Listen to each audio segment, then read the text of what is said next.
Bihar news live updates में आपका स्वागत है। आज हम आपको बिहार से जुड़ी 23 नवंबर की सबसे बड़ी, सबसे अहम और ताज़ा खबरें विस्तार से बताएंगे। चलिए शुरू करते हैं पूरे दिन की मुख्य खबरों के साथ।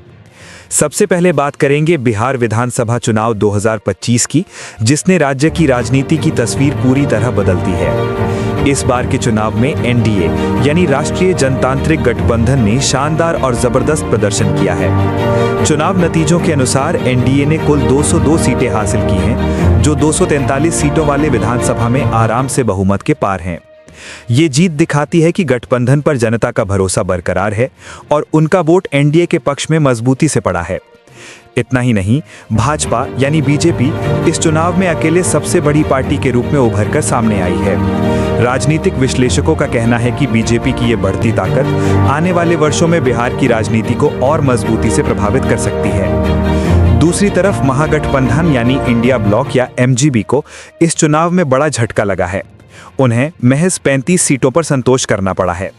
ये नतीजे विपक्ष की रणनीति और नेतृत्व पर गंभीर सवाल खड़े करते हैं और संकेत देते हैं कि जनता इस बार बदलाव के मूड में थी। चलते हैं अगली बड़ी खबर की ओर, जो है ऐतिहासिक।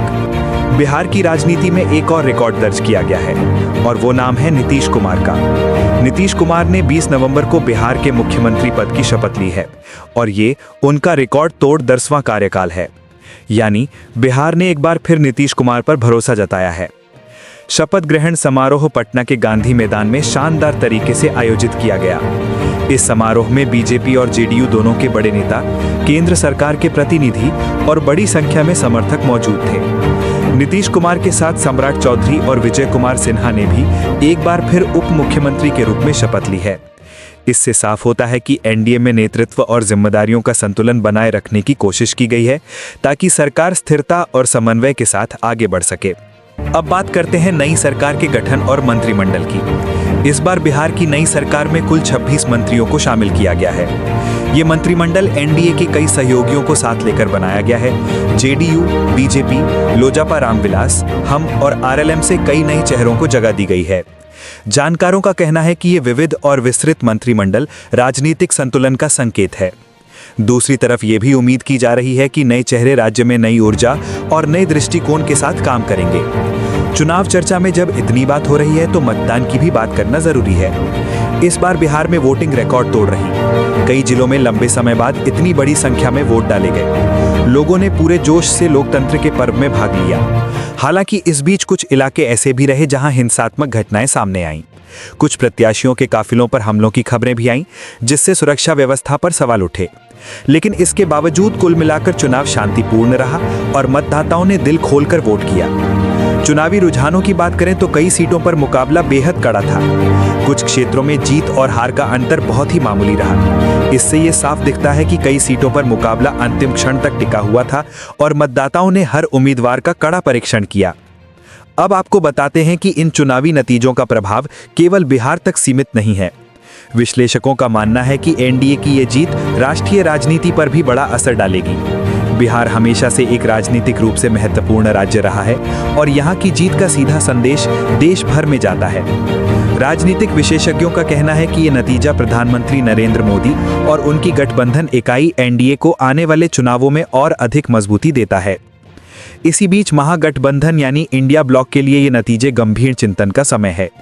उन्हें अपनी रणनीति, संगठन और नेतृत्व तीनों पर नए सिरे से विचार करना होगा।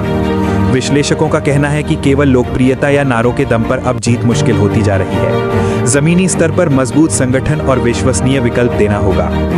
अब आते हैं सामाजिक और मानवीय खबर पर, जिसने पूरे बिहार को भावुक कर दिया है। छपरा जिले में एक बेहद दुखद घटना सामने आई है। एक पोखर में डूबने से 3 मासूम बच्चों की मौत हो गई है।